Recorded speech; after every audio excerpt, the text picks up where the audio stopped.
खरं म्हणजे बोलू नये, पण तू तुझ्या नवऱ्याच्या प्रेमाखातर या तपासाला वेगळी दिशा देतेस. नाही सर, खरंच असं काही नाही.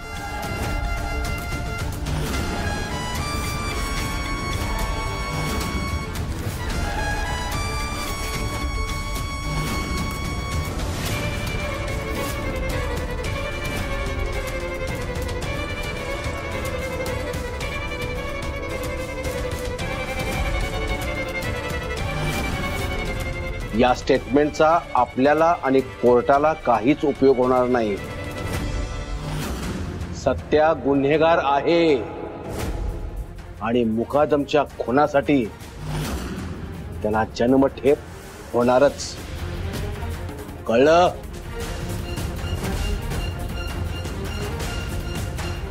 Out. I say out.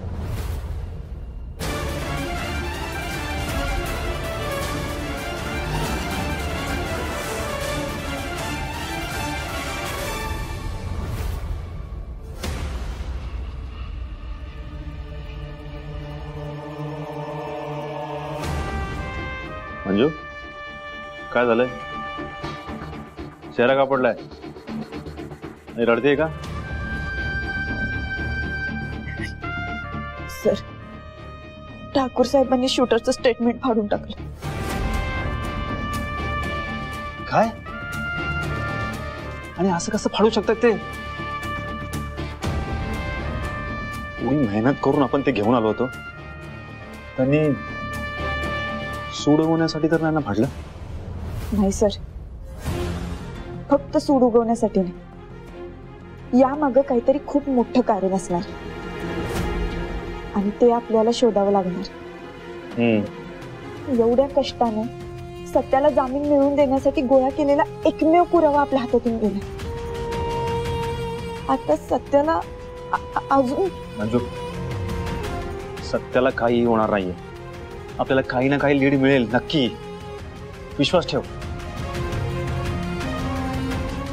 Manju. वकील साहेब, बरं झालं आलात. मला महत्वाचं बोलायचं तुमच्याशी.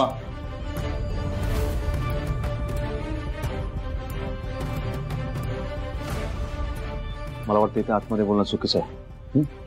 काय वकील साहेब, चहा प्यायचा का? चला बाहेर चहा पिऊया आपण. या, चांगला करतो मी चहा.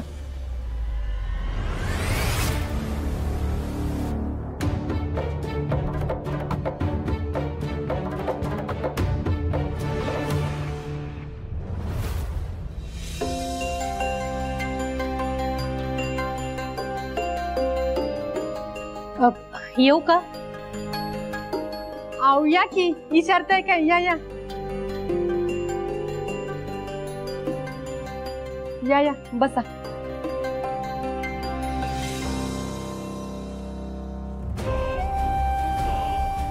मम्मी साहेब आहेत का? आहेत की.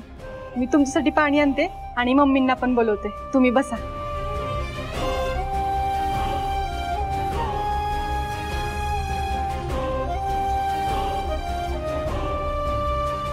घ्या. ए सवे,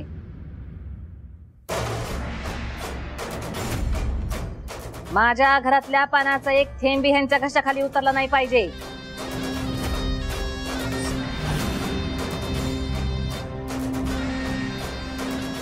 माझ्या घरी पाणी भरायला बी मी ह्यांना ठेवायची नाही. पाणी पाजायचं तर लांबच राहिलं.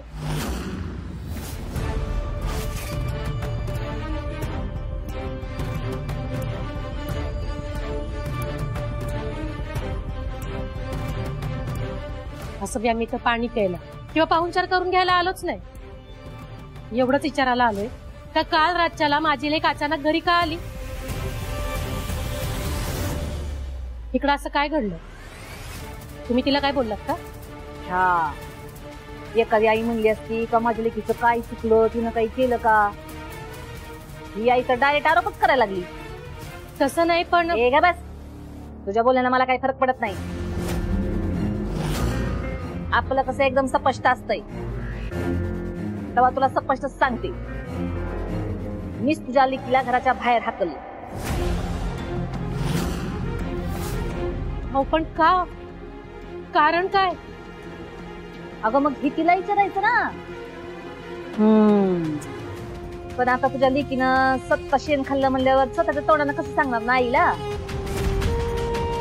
मम्मी साहेब, मला जरा कळलं असं बोलाल का? अहो, काय केलंय काय माझ्या लेकीनं? तुझ्या मंजूचं लपड आहे बाहेर, लपड.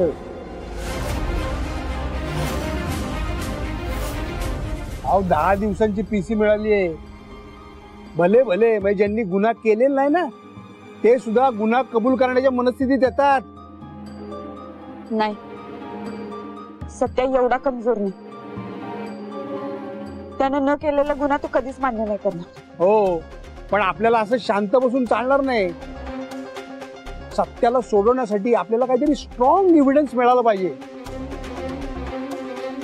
आणि तो तुम्हीच मिळवू शकता. अहो एकदम स्ट्रॉंग एव्हिडन्स होता. मंजू सांग. सर, ज्या शूटरनं गोळी झाडली होती त्याचं आम्ही स्टेटमेंट घेतलं होतं. हा, मग ज्यात त्याने स्पष्ट सांगितलं की या सगळ्या पाठीमागे एक मोठा राजकीय नेता आहे. पण काय ठाकूर सरांनी फाडून टाकला तो एव्हिडन्स. फाडून टाकलं?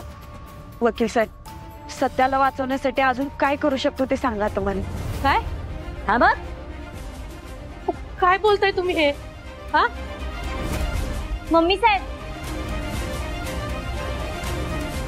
माझी दिदी असं करू शकत नाही.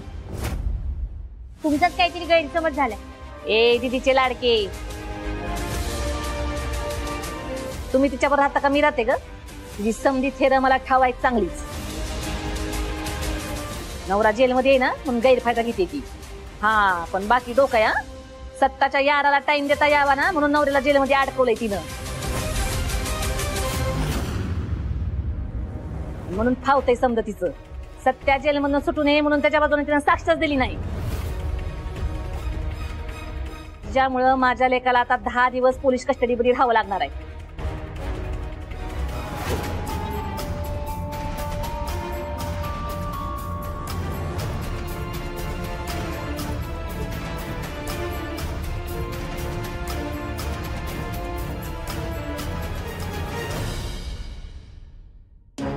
मला काय वाटतंय मंजू, आपण बहुतेक हा आपलं बोलणं ऐकायला आलेलं आहे.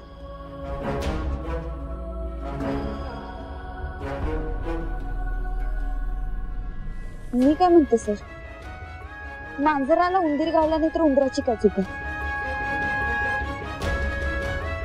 नेमका हत्ती कोण आहे ना ते शोधून काढला पाहिजे. पण त्याआधी सतत एक मुंगूस होते त्याला ठेचला पाहिजे. मुंगूस? मुंगूस कुठे आहे? कुठे आहे मुंगूस? कुठे आहे मुंगूस? माझ्या हातला आता खून होते. मुंगूस कुठे आहे? कुठे आहे मुंगूस?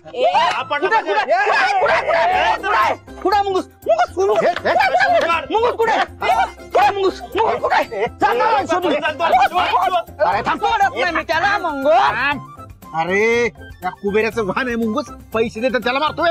हा, त्याला गावला असताना असा चेंदडा मेंदडा केला असता मग सापडायलाच पाहिजे. अगं मुंगूस होतो मुंगूस.